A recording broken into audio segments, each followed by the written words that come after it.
c'est Pipeboy, et oui, je souffre énormément pour vous, puisque je suis en train de m'étouffer de chaleur avec les deux lampes et la chaleur qu'il fait à l'extérieur.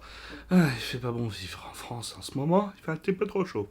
Bon, il n'y a pas que ça qui est chaud en ce moment en France, mais bon. Oh, quoi, je dis de la politique. Oh, merde, attention, non, je vais vous raviser tout de suite. Non, je suis là pour parler de mes achats manga. Et donc, on va pouvoir parler de...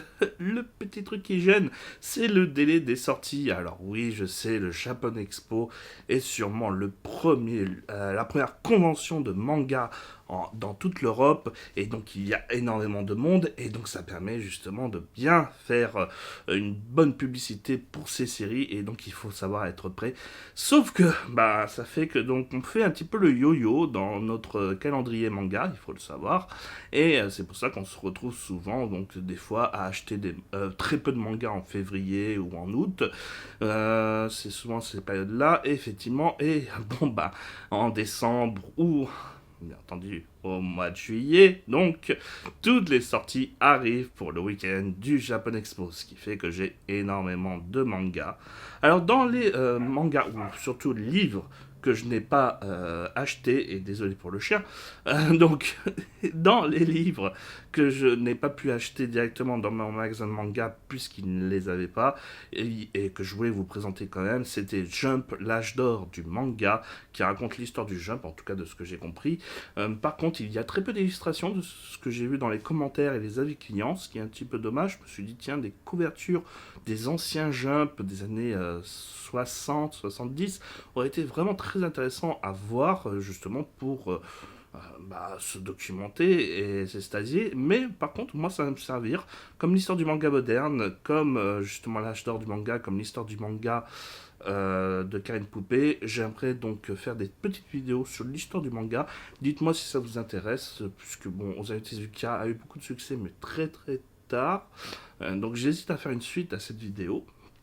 Au début, elle n'avait pas beaucoup marché, donc c'est pour ça que j'en ai pas fait de suite. Mais là, je vois qu'au final, donc, elle en rapporte.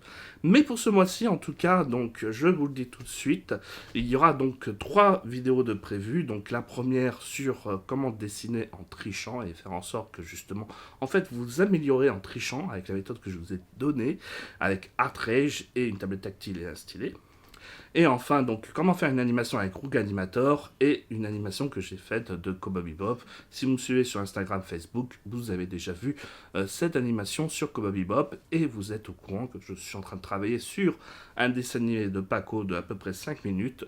Donc, j'espère que vous serez nombreux à voir. Sachez que donc après ces 3 vidéos diffusées, je ferai un grand live de un petit peu plus de 2 heures cette fois-ci, où on fera justement l'animation de Paco, tous ensemble, on dessinera ensemble, on mettra en pratique ce que j'ai dit à travers ces 3 vidéos. Alors attention, je ne suis pas du tout pro, si ça se trouve je fais des choses pas très bien, mais en fait voilà, ce sont des idées pour vous amener dans les bonnes méthodes.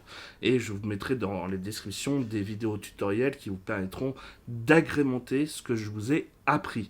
Voilà. J'espère en tout cas que vous apprécierez ces vidéos-là, parce que sachez juste une chose, donc justement, vu que je veux faire ce dessin animé Paco, à part la vidéo justement des achats manga et comics, je pense pas faire de vidéo au mois d'août. Je vais prendre un mois de vacances pour justement travailler sur cette animation et qu'elle soit dispo en septembre, puisque maintenant en fait j'ai bien envie de la coloriser et non pas faire juste de Rook. Donc j'ai commencé un petit peu à faire des bruitages, tout ça, voir si ça fonctionnait bien, et ça fonctionne bien. En tout cas, je suis content du résultat. Et donc j'espère vous proposer quelque chose de vraiment très très beau au mois de septembre, voire peut-être octobre, on verra. Je me mets pas de date ni de délai, sinon je vais être surmené. Et j'essaie de faire en sorte que justement vous ayez quelque chose de très très beau, et j'espère que vous partagerez en masse, tout simplement. Donc, maintenant, on va parler des achats manga. Jump, l'âge d'or du manga, je l'ai acheté. Maintenant, on va parler de la suite. Donc, je n'ai acheté que du manga, puisque j'en ai eu pour plus de 130 euros. Sachez-le. Donc, ça fait mal. Avec Jump, l'âge d'or, qui sera payé que dans 2 jours, puisque je le recevrai que demain via Amazon, hélas, acheté en librairie, pas sur Amazon, pour vos livres, j'en ai eu pour 150. Donc, ça fait beaucoup. Et je vous montre qu'est-ce que j'ai acheté. Voilà, on va commencer par justement les petites choses qui sortent de l'ordinaire. Donc un roman et un magazine. Donc le magazine, c'est Otomo. On en est au numéro 5, je crois. Non, 4. Donc je recommande vivement ce magazine qui vous apprend beaucoup de choses, qui est dans un style en plus très très magazine japonais des années 70-80. Et donc il y a vraiment un petit cran de nostalgie qui va avec, qui me plaît beaucoup. Et ça parle pas des choses célèbres spécialement. Regardez la couverture, c'est sur Maison Ikoku, Juliette Je t'aime, qui date des années 80. Vous voyez, Rankeju. Donc il y a vraiment beaucoup de bonnes choses. C'est pas tout le temps bien écrit, mais c'est très très plaisant. Question information, vous avez des publicités. Bah voilà, si vous êtes fan de Kirby, vous revoyez des publicités de l'époque. C'est vraiment très très intéressant. Je vous le recommande vivement. Achetez ce magazine, sachant que c'est les gars qui font Rokirama, si vous êtes fan de cinéma, qui font ce magazine. Vous êtes fan de Satoshi Kon, vous avez adoré Perfect Blue, bah pourquoi pas d'acheter enfin, d'ailleurs, je suis étonné qu'il le sorte maintenant, mais bon, pourquoi pas, le roman qui a inspiré le film d'animation Perfect Blue. Alors donc, bon, c'est un petit peu putaclic, hein, bien entendu, puisqu'ils mettent la photo de l'animé. Or, bon, bah, c'est le roman normalement qui est passé avant. Sachez qu'il est interdit moins de 18 ans. Voilà le roman, puisqu'il est, je pense, très très sexuel en plus d'être violent. J'espère un petit roman vraiment de thriller un petit peu à la Murakami Ryo qui a fait Parasite ou les consignes des bébés automatiques. Comme vous pouvez constater, si vous êtes pas très très grand lecteur, c'est écrit en gros et très espacé. Donc en fait ça a l'air d'être très facile à lire et très intéressant. Donc moi je dis vivement cette lecture. J'en reviendrai peut-être dessus. On passe par les mangas, alors je suis désolé pour les fans de Dead Demon et Bonne Nuit Pon Pon. Je n'ai pas acheté de nouveau tome puisque j'avais beaucoup à acheter ce mois-ci, donc ça sera sûrement le prochain que j'achèterai la suite de ces mangas, mais j'en ai profité aussi pour faire quand même de nouveaux achats, des nouvelles œuvres. Donc dans les nouvelles œuvres, il y en a deux ou trois, je sais plus. Mais donc il y a High School Girl, puisque j'avais bien trouvé ça marrant le concept, en tout cas dans l'animé. Je n'ai pas encore regardé l'animé, mais le manga donc me parlera sûrement un petit peu plus. Il a comme bonus content une couverture en relief. Donc en fait vous pouvez toucher, il y a des symboles. Bon, ça se voit très très peu. Un petit peu quand même, ce que je vois. Et vous pouvez toucher, c'est un petit peu tactile, voilà. Donc c'est assez marrant, c'est assez bien fait. Je me demande combien de tomes. Il y a deux mangas de cet auteur-là qui sont sortis. J'ai pas acheté le deuxième. Je vais déjà essayer Rensuke Oshikiri, le nom de l'auteur. Donc je vais déjà essayer ça tout de suite parce que le concept me plaisait énormément, donc à voir et à lire. Alors dans les petits mangas, bah, on continue puisque justement donc on est fan de la série et on les achète tous. Il y a My Hero Academia tome 19. Donc là aussi j'ai pas encore lu, mais bon bah ça raconte encore la suite. Vu la couverture, je dirais que ça repart un petit peu sur du school life. Puisqu'il y a quand même un grand arc de baston avec la descente Yakuza, donc je pense qu'il y aura un petit tome de repos avant de commencer un nouvel arc assez ambitieux. On verra. Dragon Ball Super, tome 8, donc je sais pas encore, je crois que ça sera l'avant-dernier tome. Ouais, c'est l'avant-dernier tome avant le tournoi de survie de l'univers. Faut dire aussi que ça... Ah, quoi que non, c'est même le dernier, à ce que je crois. Oh là là. Ah non, c'est pas le dernier, c'est l'avant-dernier. Donc voilà, et donc on verra à la fin du tournoi de l'univers dans le mois prochain. C'est juste que je me suis fait avoir, il y a l'air d'avoir une petite histoire courte à la fin, donc qui a l'air hors sujet. On verra bien, mais en tout cas il y aura le nouvel arc, le prochain tome, qui a l'air prometteur pour l'instant, mais après, bon, c'est très déviant. Dragon Ball Super, ça peut avoir une très très bonne idée pour être mal exécuté derrière. On sait jamais. One Punch Man, tome 16, donc bien entendu, sortir un nouveau tome de One Punch Man lors du Japan Expo, qui est le petit chouchou, la petite série que tout le monde apprécie en ce moment. Donc je crois que là, l'attaque des démons va commencer. Mais bien entendu, il y a toujours encore cette histoire du chasseur de héros Garou qui va prendre une certaine place au milieu. Il y a un combat entre le maître et l'élève, je n'avais pas lu. Ah, tiens, ça me fait plaisir. parce que je m'en souviens un peu de ce passage-là. Donc, on va découvrir ça, avec plaisir, toujours, hein, puisque One Punch Man, c'est toujours du bon et du lourd. À contrario de Dragon Ball Super, qui est très fluctuant, ou My Hero Academia. World NRM, alors j'ai hésité à m'acheter encore la suite, parce que je l'ai lu aussi sur internet, je vais pas vous mentir, mais c'est assez prenant, c'est assez sympathique, mais surtout je me suis fait avoir par des bonus en réalité augmentée dans ce manga, et j'ai envie de voir qu'est-ce que c'est en fait que ça. C'est bien d'avoir des petits bonus dans un manga, donc l'histoire, je vous rappelle, parce que ça fait longtemps qu'il n'y a pas eu de nouveau tome, c'est l'histoire d'un gars qui va se cryogénétiser, bon c'est Futurama, sauf que bon ben derrière, en gros, il y a un virus qui va décimer tous les hommes du futur, et donc ça fait que le monde existe qu'avec des femmes, et c'est les hommes qui ont été cryogénétisés sont exprès sortis de leur concombre pour coucher avec le plus de femmes possible, pour refaire l'espèce humaine et faire en sorte que justement l'espèce perdure. Sauf que bon, bah, notre héros lui est très amoureux, donc il ne veut coucher que avec la femme qu'il aime, enfin la fille de la femme qu'il aime. Voilà, c'est très japonais. Et par contre, on va voir l'histoire des autres hommes qui, eux, vont tous agir de manière différente en apprenant qu'ils sont les derniers hommes et qu'ils peuvent coucher à volonté avec tout ce qu'ils veulent. On verra bien. Donc, en tout cas, c'est assez sympa, mais c'est pas prise de tête. Bon, c'est un petit peu très érotique, ça on va pas vous mentir. Mais ça peut le faire. Une édition semi-couleur, seulement 4 € à exclusivité numérique. Bon, bah, c'est pas mal.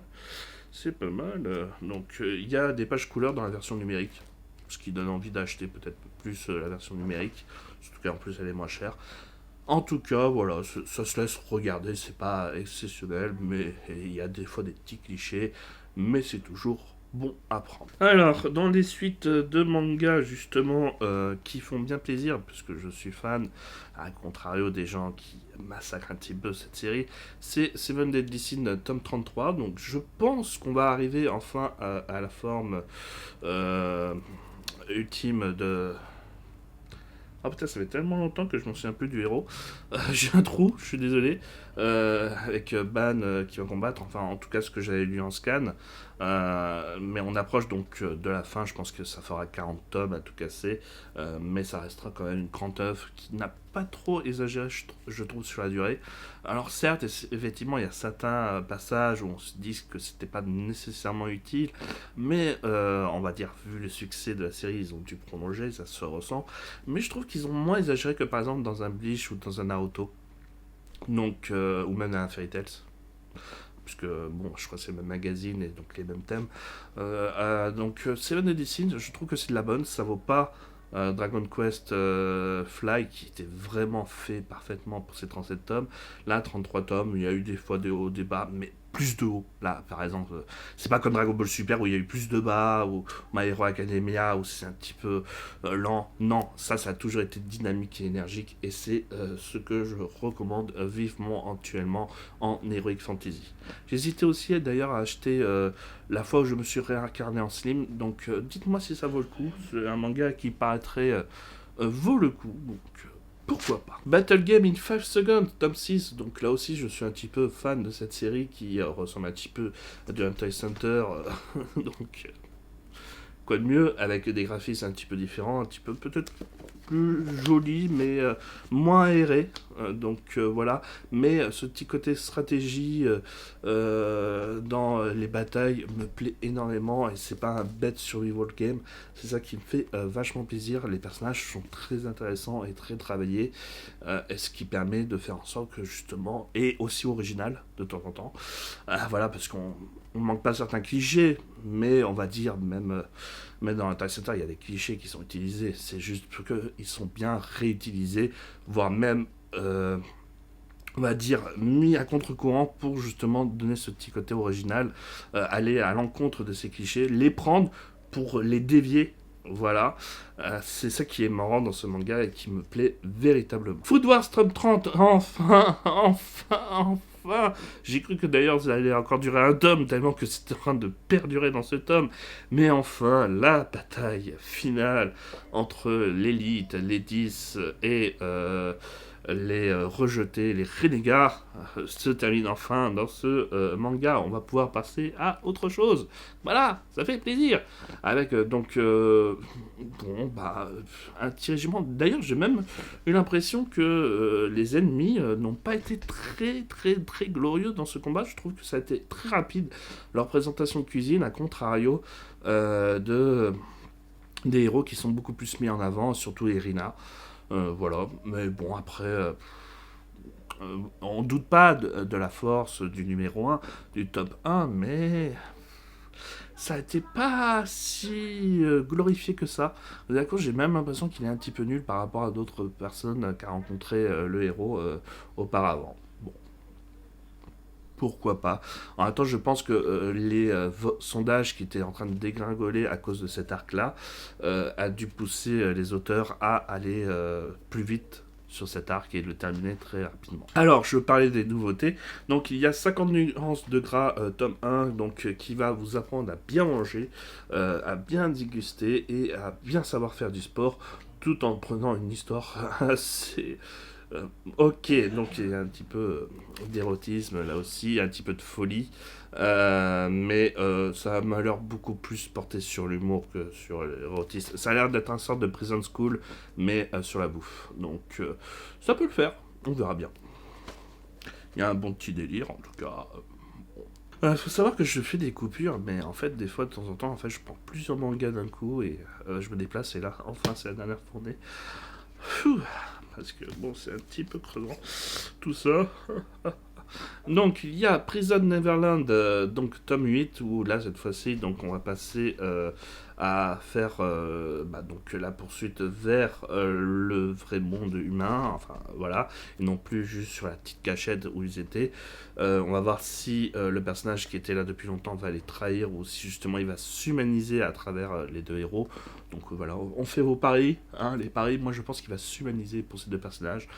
Et on verra bien, il regagnera espoir. Gambly School, tome 10, donc j'espère avec le dernier arc, puisqu'il y a toute la famille maintenant de la présidente qui sont là en train de combattre.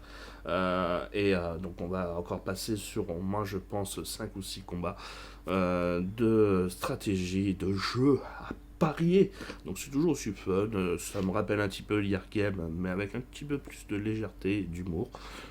Donc, c'est toujours sympa si vous aimez les mangas avec des paris et tout, et des jeux de stratégie. Jagan, tome 3, là aussi, donc on est dans une suite de mangas que je suis assez régulièrement.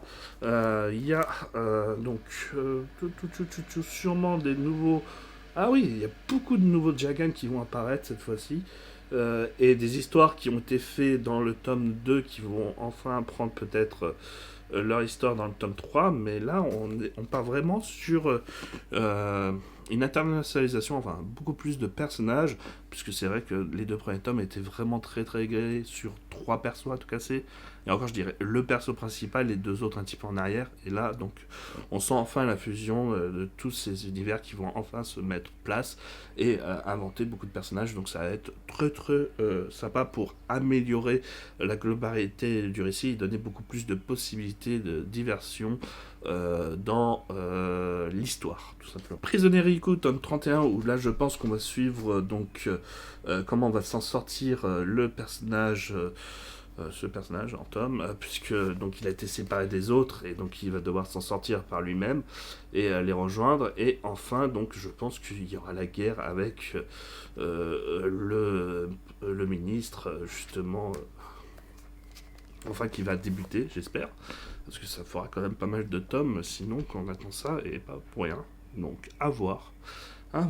Toujours Prisoner Riku, c'est toujours fun à lire. D'ailleurs, je suis étonné, pendant quelques temps, je trouve qu'on n'a pas eu de tome, et là, ça ressort un petit peu de manière régulière, et donc je sens que ça va de nouveau être ralenti très vite. C'est dommage. Voilà. Mais bon, ils voulaient sortir un tome justement pour le mois de juillet pour, je pense, rebooster les ventes de la série. Et enfin, donc Mob Psycho, tome 11, là aussi, donc on est on est dans la fin de saison 2.